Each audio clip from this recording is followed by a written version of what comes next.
Todavía tengo presente la discusión que tuvimos durante el año 2005 cuando aprobamos la iniciativa de reforma del Consejo de la Magistratura que comenzó a tener vigencia hace ya más de un año. Recuerdo los argumentos de muchos opositores y de los medios de comunicación, que no son lo mismo, pero que a veces se parecen bastante.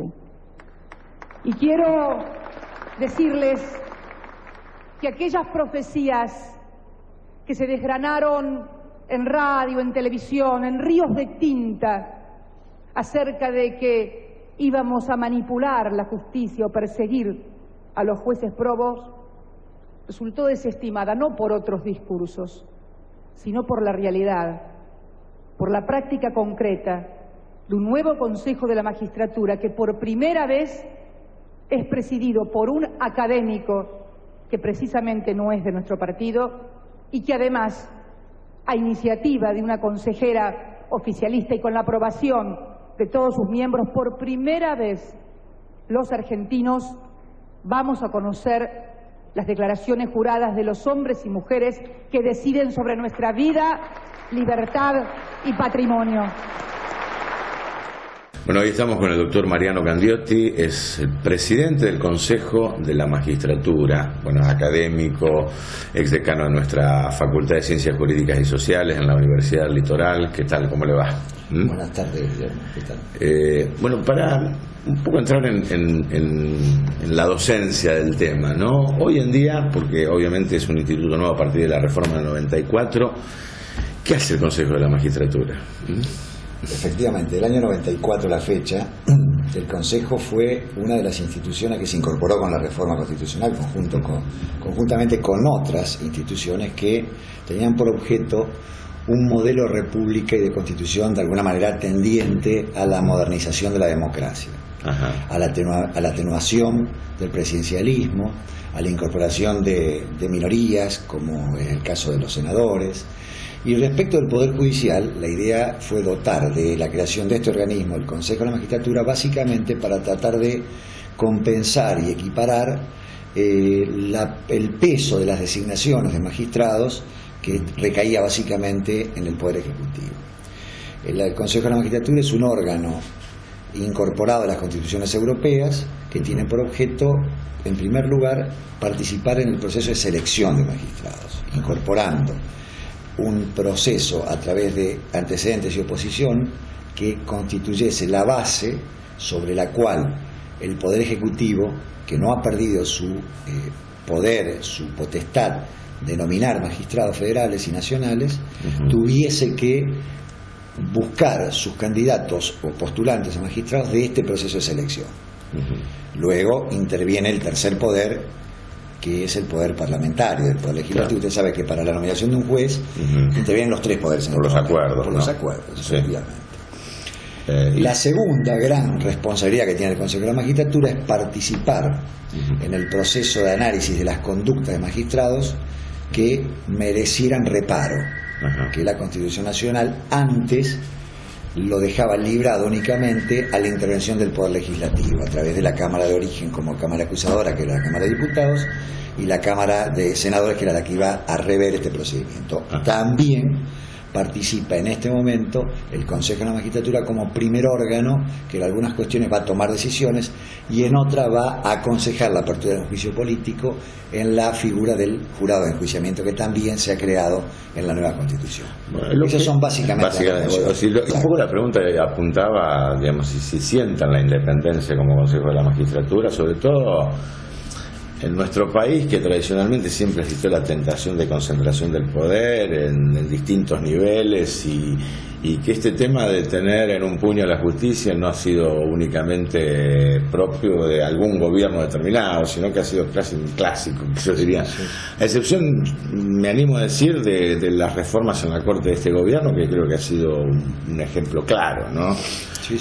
¿Sienten esa independencia a pesar de...? Por parte, vamos por parte. Es decir, yo creo que evidentemente quienes representan un proyecto político en el Consejo, o el Consejo político o el Consejo anterior, digamos, hay un alineamiento en términos políticos que obedece a otras lógicas, a otra lógica de composición estamental. Esto no lo desconozco. Ahora, si usted me dice si los integrantes del Consejo tenemos una presión para perder la independencia nuestra, esto categóricamente le digo que no. Ajá. Categóricamente, se lo digo que no, estoy hablando a título personal y en función de las experiencias del intercambio de opiniones que yo tengo con los otros estamentos, con los abogados, con los jueces, con los parlamentarios. Tienen otra lógica de funcionamiento y tienen otro tipo de representación que trasladan en este cuerpo. En lo personal le puedo decir que no. Y hay dos hechos donde, yo esto lo he marcado en estos días, donde ¿por qué yo me baso en esta seguridad? Nosotros tuvimos dos fallos que demostraron, en primer lugar, que el oficialismo no obtenía todo lo que quería. Y fue el caso del juez de Río Tercero, el juez Esteves, que dentro de poco se va a cumplir un año. Fue la primera votación que perdió el oficialismo, por llamarlo de esta manera, cuando propugnaba la separación del magistrado, que la mayoría dijimos que no. Esto demuestra que el oficialismo no tiene, sino cuando hay consenso, lo que está buscando, como cualquier otro estamento. No operaría como una mayoría especial. Digamos. Una mayoría especial que no la obtuvo. Sí. Cuando la voladura de Río Tercero, que el juez Esteves dicta un fallo disponiendo un sobreseimiento, que automáticamente es pedido su pedido de separación. Nosotros este tema votamos de una manera diferente a la que era la pretensión de la mayoría parlamentaria oficialista. Este es un hecho que marca objetivamente cómo funcionó el Consejo en una oportunidad, en una coyuntura prácticamente decisoria. Y el otro hecho donde está acreditado, primero, de que el oficialismo no gana y que además los estamentos votan de una manera desblocada, ocurrió cuando debatimos dejar sin efecto una resolución del Consejo anterior por la cual remitíamos nuevamente la potestad de administrar unos fondos judiciales que el Consejo anterior había solicitado una medida cautelar que la había obtenido. El nuevo Consejo consideró que estos fondos debía administrarlo la Corte. Esta votación fue una votación sumamente dividida, donde los estamentos se dividieron y primó esta posición que yo le estoy sosteniendo. Y que, con lo cual, me parece son dos hechos que demuestran de alguna manera que hay un debate permanente donde una mayoría en algunas circunstancias puede votar en un sentido sin desconocer la realidad que usted plantea, el objetivo, el norte de un poder ejecutivo en cualquier circunstancia. Uno habla de este tipo de temas apelando un poco a la historia también de nuestro país, que ha sido así, ¿no?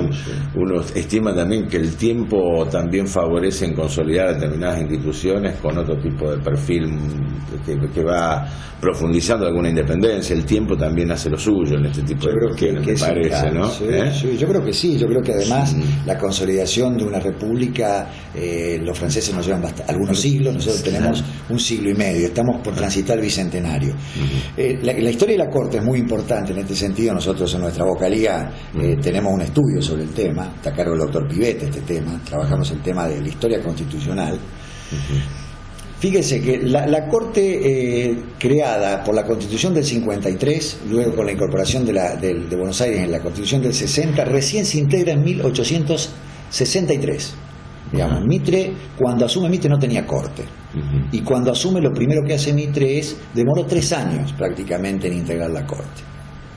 Y esta corte que integra Mitre, usted lo sabe, es la primer corte que integra para generar, Mitre dice, el poder moderador, que es el poder judicial, se refiere y le integra con los opositores. Salvador del Carril y otra serie de opositores que él cree, él dice, y cuando se los comunica a los gobernadores argentinos, controlarlo a él, que la oposición debía controlarlo a través de la justicia. Y es una circular que le envía a todos los gobernadores de provincia y les dice que ha integrado esta corte para garantía de los ciudadanos con sus opositores. Esto evidentemente es una concepción republicana y ética del poder inicial, el poder fundacional, porque fue el primer poder de la Corte, cómo se constituye. Creo que de alguna manera refleja al Ejecutivo. En realidad, la Corte que designa a Mitre enaltece a Mitre. Claro.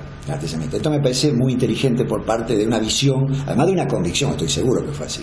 Pero la historia de la Corte no siempre fue así. La historia de la Corte en el 30, con la acordada que convalida jurídicamente el golpe de Estado, una acordada que marcó una historia en la Corte. Y esa Corte no es la misma Corte que luego tiene continuidad. Yo me pensé que hay varios procesos históricos de corte. Esta es una corte donde convalida lo inconstitucional. Luego hay otras cortes, hay cortes... La corte del 90 también convalidó. La corte del 90, pero antes de la corte del 90 me parece que hay algunas otras cortes que merecen destacarse. La corte de la recuperación de la democracia del 83 es una corte, realmente una corte altamente calificada jurídicamente y con los valores democráticos. Una corte que tuvo una duración en su integración originaria breve. Estaba Genaro Carriós, Severo Caballero, Baqué, Belucio, Fait y Petracchi, que eran realmente una corte realmente notables. Después tuvo algunas modificaciones, pero les quiero decir que el número de integrantes de la corte es un tema que la Constitución no lo salda. Y muchos tuvieron intención de modificar el número de la corte, no solamente lo que consiguió el presidencia del 90 de Menem. La primer corte era de 9 miembros, la primera corte. Luego Mitre la reduce. Luego, durante la presidencia de la gestión del doctor Alfonsín, hubo un proyecto de ampliar el número de miembros de la corte, que se conforma en la década del 90, cuando en un minuto y medio se vota el aumento del número de miembros de la corte. Me parece que las vueltas de la historia y una pretensión que sin duda es una de las características de la calidad institucional más saliente de este gobierno, ya que no sé si es la más, pero una de las más salientes, que cuando nomina este gobierno que termina en estos días, la presidencia del doctor Kirchner, eleva un piso de calidad institucional en la Corte.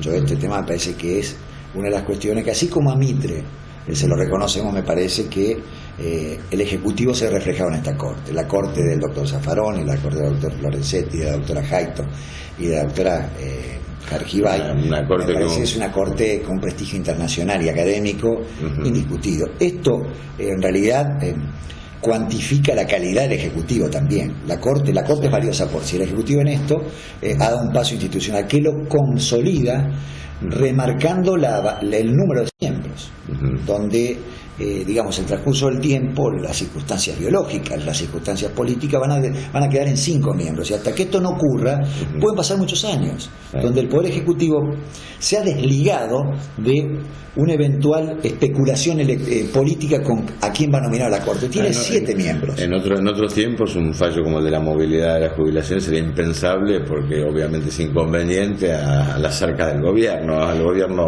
funcionando, ¿no? Mire, y sin embargo...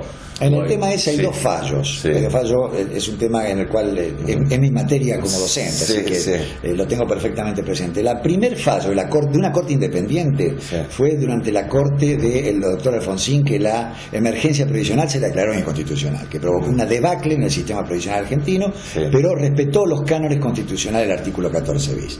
El caso Badaro 1 y Badaro 2 vuelven a recuperar a la Corte un papel de custodio de los valores constitucionales, más allá de los inconvenientes de gestión que pueden generar. Bueno, la gestión para generar, no hay mejor, entiendo yo, para un poder, para un gobierno, para un poder ejecutivo, que tener los márgenes constitucionales saldados para llevar adelante una política. Me parece que el caso Badaro 1 y 2, porque evidentemente fueron 2 fallos, ratifican la vigencia plena de la Constitución, a diferencia de la Corte anterior con el caso Chocobar, por ejemplo. Hay una clara demostración. La Corte del 90 convalidó toda la emergencia económica, todas las restricciones del derecho laboral, todo lo que conocemos. Yo creo que hay una recuperación, digamos, citamos Badaro porque es un tema, pero digamos, todos los fallos de esta nueva Corte, donde reivindican el poder intuitivo del derecho del trabajo, la calidad intuitiva, me parece que es recuperar la vigencia de la plenitud del Estado de Derecho, no es otra cosa. Nosotros vamos a hacer una pequeña pausa. En minutos me gustaría conversar con usted acerca de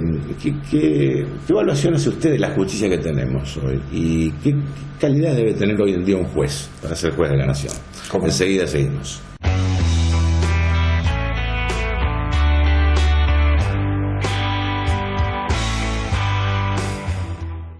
Bueno, seguimos con el doctor Mariano Candioti, el presidente del Consejo de la Magistratura de la Nación. No sé si existe algún método de evaluación de cómo estamos con la justicia, es decir, qué tipo de justicia tenemos a buena o mala justicia hoy por hoy. Esto se mide en función de la remoción de jueces, en función es decir, ¿cómo usted la está viendo a partir de estar en un lugar donde decir, bueno, analizamos con lupa qué pasa en el Poder Judicial, ¿no? La primera experiencia de este sentido me parece que es la opinión opinión pública, que realmente los criterios de sondeo de opiniones que hay demuestran que evidentemente hay una deuda democrática con pero la opinión pública puede ser también un eje bastante peligroso para medir este tema. No, digo como una primera opinión, digamos. La opinión pública obviamente le va a decir que está mal que salga Chabán, pero tal vez se te ha ajustado a derecho, no siempre son caminos. Por supuesto. Los indicadores de calidad de justicia existen muchos y hay técnicas en este sentido. A mí me parece que medir las calidades, los análisis fríos, numéricos y demás, uno puede computar, por ejemplo, la calidad de eficiencia con la cantidad de causas iniciadas, las causas sentenciadas, la cantidad de indicadores de expedientes revocados o no revocados, en fin, hay una serie de pautas, pero en realidad a mí me parece que hay 2 o 3 aspectos que para mí perfilan al magistrado argentino. En primer lugar, nosotros tenemos que ratificar el principio de la independencia y de la seguridad jurídica. El magistrado debe tener, así como la sociedad reclama seguridad jurídica, el magistrado debe tener seguridad que está actuando y que tiene una tutela del propio poder, no en sentido corporativo, una tutela de actuar bien, una tutela de que sus fallos no van a ser analizados coyunturalmente. Los fallos de un juez son fallos dictados que tienen que tener permanencia en el tiempo, así como son erga omnes, tienen que permanecer en el tiempo. Me parece que la seguridad jurídica del magistrado, seguridad jurídica para el justiciable, que es lo que más se reclama, seguridad jurídica para los empleados. Vocación democrática, a mí me parece muy importante la vocación democrática de un magistrado. Creo que los magistrados, en general, hay una renovación generacional en el Poder Judicial Nacional. Ahí hay. Y hay una igualdad de oportunidades en el acceso, que antes era muy diferente este tema. Lo que charlamos un rato antes, el análisis, el ingreso al Poder Judicial, que no estaba asignado por antecedentes y oposición, permitía que pocos tuviesen acceso a los ámbitos de poder donde se definía este tema. Me parece que la igualdad de oportunidades ha democratizado el poder. Esto se ve en muchos lugares de las provincias argentinas, de los poderes federales con asiento en provincias argentinas. La situación del poder nacional y federal con asiento en Buenos Aires, al ser tan numéricamente importante, casi es obligatoria la expansión democrática de posibilidades. En las provincias no, yo no hablo de interior, en las provincias es diferente. Y hoy, para elegir un juez, ¿qué es lo que prevalece? ¿Que primero sea buena persona, después sepa derecho, como algunos dicen? ¿O que...? No. Es muy importante lo que usted dice, pero eso lo analizamos después. Lo primero que se hace en un proceso de selección es un principio, hay una síntesis, una simbiosis entre antecedentes y oposición, que son públicas, son monitoreadas, y luego vienen los procesos de entrevistas. Con la comisión, donde lo que usted está hablando es un tema de debate importante. Usted recordará que hay un caso histórico del famoso juez que habló dio su opinión respecto a la pena de muerte. Bueno, un juez que después quedó descalificado para ocupar efectivamente, ese pensamiento de que... La comisión analizó.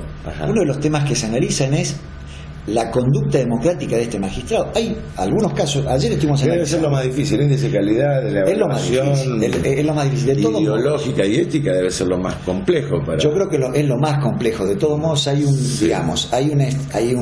análisis y una composición pluriideológica en el Consejo. Y todos tenemos la oportunidad de hacer nuestra observación respecto a un magistrado en un sentido o en otro. Yo creo que la libertad de pensamiento está garantizada y debe estar garantizada, así como también debe estar garantizada la protección de la vocación democrática de la sociedad. Nosotros debemos proteger a la sociedad, así como hay que proteger la libertad de pensamiento, la libertad de palabra, también debemos proteger la calidad democrática que la sociedad ha decidido vivir. Entonces, en este sentido es un equilibrio, es un fino equilibrio donde la mayoría de los magistrados, cuando hay este aspecto de la entrevista con la comisión que interviene y con el plenario, es un tema, una instancia muy delicada de la selección, donde es pública y todos los consejeros asumen con mucha responsabilidad esta instancia, que es la instancia donde uno valora.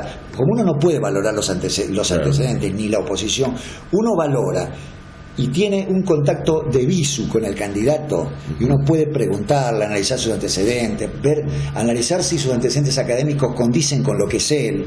analizar si su vida profesional, que está detallada detenidamente, uno lo puede ver, claro. puede decir usted intervino en tal tema. Es una radiografía. Es una radiografía donde uno inclusive puede charlar con el magistrado respecto de si su actuación pública a qué obedece, por ejemplo. Ahora, siendo ya el funcionamiento del magistrado, hay una demanda ciudadana que es que tal vez es un límite bastante difuso, ¿no? Pero dice, reclama buena praxis también al juez. Generalmente los casos de remoción, muchos de ellos se van por alguna connivencia hasta casi delictiva, le puede existir, pero ¿hay algún grado de responsabilidad de los magistrados en cuanto a su actuación? Magistrados que se equivocan, en su sana convicción pueden equivocarse, ¿no? ¿Cómo miden ustedes esta buena o mala actuación en cuanto a la permanencia de un juez en ese sentido? No sé si me entienden. No, perfectamente. Los dos canales para analizar la conducta del magistrado están vinculadas a las cuestiones administrativo-reglamentarias y las cuestiones de mal desempeño, que son las causas de remoción. Vamos a hablar de las primeras. Las de remoción son más claras, son más claras. Las otras, es decir, cuando un magistrado tiene yerros permanentes. Dejemos de lado un magistrado que delinque. Y por eso, dejemos de lado las causas de mal desempeño harto elocuentes, claro, ¿no? El magistrado infraganti. Claro, pero un magistrado le va a decir, mire, tengo este despacho tapado de expedientes y tengo 1000 causas atrasadas, ¿no? Sí. ¿Cuál es mi mal desempeño? ¿Es el funcionamiento del sistema? Esto es una valoración y de sana crítica que tiene que tener frente a la denuncia el Consejo de la Magistratura. Las circunstancias de atenuación de una conducta o de la mora, que estamos hablando, usted está tipificando mora, por ejemplo. Yo estoy hablando de una demanda ciudadana que dice, la justicia demora 8 años, 10 años un expediente, el juez que tal vez detenga a una persona lo tiene 2 años y después no tuvo nada que ver. Es decir, en su sana convicción el juez decide. Ahora, ¿cuál es, usted evalúa ese grado de responsabilidad? Usted sabe que, el accionar, la puesta en funcionamiento del Consejo deviene por denuncia, o de oficio inclusive, puede venir a raíz de un hecho determinado que conmociona la conducta del magistrado y la pone en crisis. Es decir, mire, este magistrado detuvo a una persona 2 años y no era culpable. Bueno, a ver, si el magistrado en este caso, en esta hipótesis que estamos hablando, se acredita que hay un accionar negligente, ya sea negligente, no hablamos de dolo, estamos hablando de negligencia en el cumplimiento de funciones, de desatención y demás, seguramente nosotros se podrá detectar. Ahora también puede ocurrir que la cuestión infraestructural, que en muchos casos pasa, pueda llevar a una demora injustificada de una detención y que no podamos detectar que el magistrado ha sido responsable. No se olvide que dentro de un proceso judicial intervienen muchos denominados auxiliares, yo no quiero hablar de operadores, sino auxiliares de la justicia, ¿no? Y que pueden tener, de todos modos, yo entiendo lo que usted me está planteando, si se puede o no verificar este tipo de insatisfacciones. Por supuesto que la mayoría de las denuncias que nosotros analizamos obedecen a disconformidad en el accionar del magistrado, que en muchos casos no son posibles de imputar sus propias conductas. Esto es una falla estructural del sistema. Estructural, que la tendremos que atender de otra manera. En la comisión de acusación, es un dato estadístico que le voy a dar, cuando nosotros asumimos teníamos 300 denuncias, en este momento hay 180 denuncias aproximadamente en trámite, de las cuales un 80% son denuncias que logran ser desestimadas, luego que se acreditan las cuestiones de cada caso, y un 20% es donde hay algún tipo de imputación a los magistrados, ya sea en materia disciplinaria o la más grave, ¿no? Sí. Pero en general hay una tendencia a la denuncia con una disconformidad de la resolución final también. Esto ocurre. Esto ocurre. Le digo porque la mayoría de los casos que nosotros analizamos, desde el punto de vista estadístico, ocurre que es utilizada esta instancia como un debate de la disconformidad de las causas anteriores. Esto que lo está ocurriendo en el ámbito nacional no ocurre en ninguna provincia. Esto no ocurre, porque no hay instancias. Sí, no entiendo. Hay instancias. A veces puede resultar difícil diferenciar cuánto es la responsabilidad de la culpa del sistema y cuánto es la del magistrado. Yo creo que es muy difícil. Miraríamos la provincia de Santa Fe con un sistema procesal penal antiquísimo y prehistórico, muchos magistrados habrían caído en situaciones de este tipo, bueno, más aún con la advertencia de la Corte de la Nación de que Santa Fe tiene que cambiar su sistema judicial, ¿no? Ojo. Mire, yo no quiero entrar en puntualizaciones. En este tema me animo a decirle lo siguiente: los consejos de la magistratura provinciales, en general, de acuerdo a las estadísticas que existen, no es una cuestión objetiva, después puedo opinar usted, pero es la cuestión objetiva, hay ausencia de denuncias, y las denuncias que llegan respecto de conducta magistral son mínimas, están individualizadas, ¿sí? No hay un acceso a la posibilidad de poner en crisis o en cuestión la conducta magistral en general. Si usted hace un análisis histórico de Santa Fe, doctor, la posibilidad de, incluso ya hecha pública por la presidenta Cristina Fernández de Kirchner, de que los jueces paguen impuestos a las ganancias, ¿usted cree que afecta o no la independencia de un juez? Bueno, el tema es un tema complejo que me lleva un minutito para explicarlo. Yo, la respuesta mía ha sido pública, lo que quiero es explicarla, nada más que. Digo, no es un tema nuevo. No es un tema Algunos nuevo. lo interpretaron como una respuesta del poder político hacia los fallos de la Corte que perjudicaban al gobierno. Yo creo que no, creo que es un tema mucho más. Yo tengo buena memoria. Esta charla usted la tuvo con Ricardo Molina en alguna oportunidad, con nuestro querido Ricardo Molina sobre este tema. Ricardo hablaba, y esto lo dice la Constitución, esto lo dicen los fallos preexistentes. En 1932 el caso Medina es el caso que habilita el no pago de ganancias de los magistrados. Cuando el debate era otro, era el debate que respecto de la intangibilidad iba a estar garantizado frente a eventuales disminuciones sectoriales de los magistrados. A partir de este fallo y este texto constitucional que fue ratificado en el 94, muchas constituciones provinciales, la de San Juan, el artículo 200 es un ejemplo, porque exceptúa la intangibilidad de aquellos descuentos generales en materia previsional o de emergencia. Yo lo recuerdo que en nuestra pequeña aldea, o como diría José Mateo Bosch, en nuestra ciudad, en nuestra patria chica, no se hizo lugar, ni aún en la emergencia económica, a un debate, a un descuento de magistrados. Bueno, esto es una cuestión sectorial. Yo creo que el tema del debate parlamentario y del debate jurisprudencial que se tomó en cuenta, el caso Evans de Estados Unidos, bueno, la Corte Americana dejó sin efecto en cuantiosos precedentes posteriores el primer fallo, y todo en Estados Unidos, los magistrados todos pagan ganancias, todos. El fallo Medina, y luego le siguió el fallo Poviña. El último fallo fue el fallo Gutiérrez, donde se integró por conjueces la ratificación del acordado número 20 del año 96 de la Corte Suprema. El fallo Gutiérrez está integrado, la integración de los miembros de la Corte estaba hecha por todos presidentes de Cámara Federal, salvo dos integrantes, el doctor Méndez, que proviene de la profesión, y nuestro profesor, el doctor Rosati.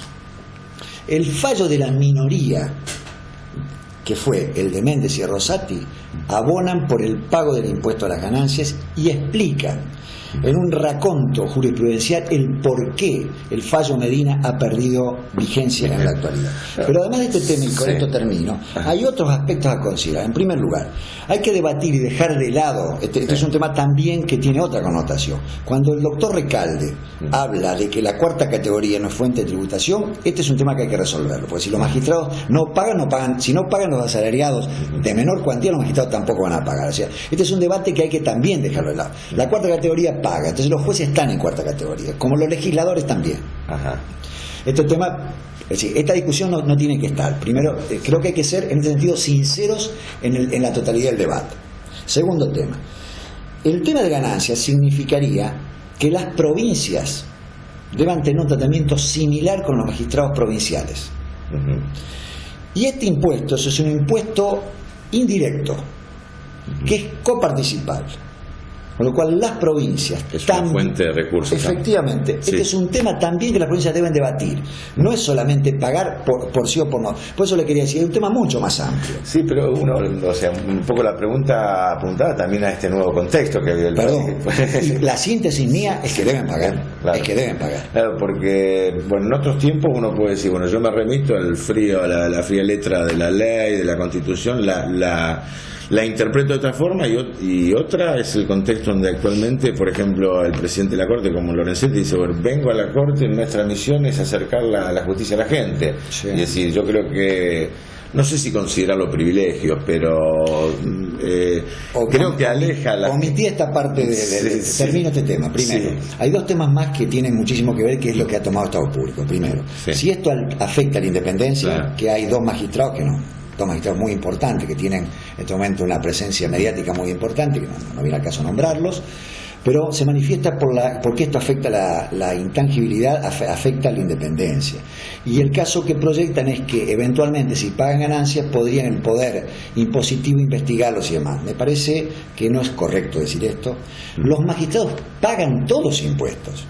Todos pagan impuestos, inclusive un magistrado que explota un campo de su propiedad paga impuestos a las ganancias. Lo que no paga impuestos a las ganancias por esa actividad del magistrado, pero por el resto paga. Razón por la cual el poder impositivo puede investigar al magistrado por otras causas en cualquier circunstancia y nadie pone en tela de juicio de que el magistrado por esto es presionado. Así que este debate no me parece que sea intrínsecamente intelectualmente justo, honesto. No es así. El magistrado no pierde independencia porque se le grave. Y además, el tema de impuesto a la ganancia y la agente de retención siempre es el mismo poder, es el mismo estado el agente de retención. Es el único caso, el impuesto a la ganancia, donde el agente de retención es el empleador del magistrado es la Corte. Razón por la cual. Y el segundo tema, este es un tema sí coyuntural, es el tema que no puede, la inclusión en ganancia no puede significar una disminución en el ingreso actual. Esto es claro, estoy de acuerdo. Frente a este tema que se planteó como un aumento y hubo rechazo por parte del Poder Ejecutivo, yo creo que hay mecanismos en el derecho impositivo, en el derecho tributario, en la técnica tributaria, donde este tipo de situaciones se puede saldar con alguna serie de institutos. El instituto es un subsidio. Yo no quiero hablar de aumento, se llama subsidio. Que el subsidio se aplica en otros ámbitos de la esfera pública, nacional y provincial cuando se producen cambios de escalafón en algunos empleados. Y el subsidio se calcula en el tiempo cuando se va a eliminar para permitir que la incorporación al magistrado no signifique una disminución. Que en el futuro esto se va a agotar. Esto es una posibilidad técnica, es un instrumento técnico. Lo de decir le damos la ganancia es minimizar técnicamente el tema. Hay académicos que se dedican al estudio de este tema. Yo creo que deberemos consultarlos para hacer un análisis, una proyección en el tiempo y una actuación, es decir, un actuario de tipo tributario para este tema podría darnos una solución para que el impuesto se aplique y no signifique una disminución en el ingreso del magistrado, que ahí sí pierde independencia. Gracias, doctor Candioti, muy amable. Gracias a usted, Guillermo. Hasta la próxima. Muy